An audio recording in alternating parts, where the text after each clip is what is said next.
Day, and King Charles will visit later for the first time since he became monarch.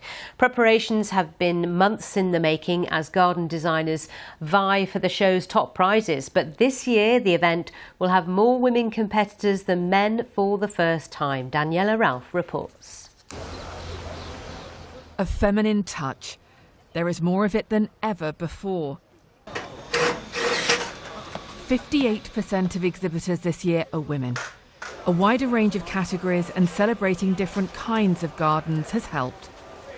On Main Avenue, though, home to the spectacular show gardens, it is still mostly male designers at work. But in the Grand Pavilion, there is a garden dedicated to women and their contribution to horticulture.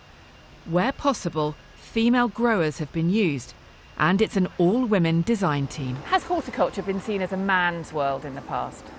It's a really interesting question because it's often argued that it is a man's world, and I mean if you look at Main Avenue there tend to be more men than women there, so I think it sort of depends who you ask, but ultimately to me women are integral in the history of horticulture. So it's all really beginning to come together, isn't it? It really, absolutely. We've got so much texture and froth here. And we've got the bees are out on some of the flowers. The bees are absolutely loving it. This is the Garden of Unity. It's designed as a space for everyone. Scattered around a wooden post with information in Braille about the plants and flowers. The message from the designer here: gardening is something everybody can access. Chelsea has often felt like a very white place to be. Yeah. Do you feel, in the word of horticulture, in the word of garden shows, that is shifting? I very much think so, that it is shifting, especially the fact that I am now the ambassador for inclusivity and diversity, and I hope that I can be that light and that torch for other communities to see me doing gardens like this, doing my judging at Chelsea. Chelsea is of course all about the show. Building gardens on site can be an ambitious undertaking, manoeuvring every element into place. There will be a touch of nostalgia too.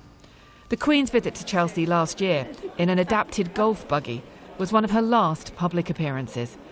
She'd been here more than 50 times during her reign, and her support of the show will be remembered.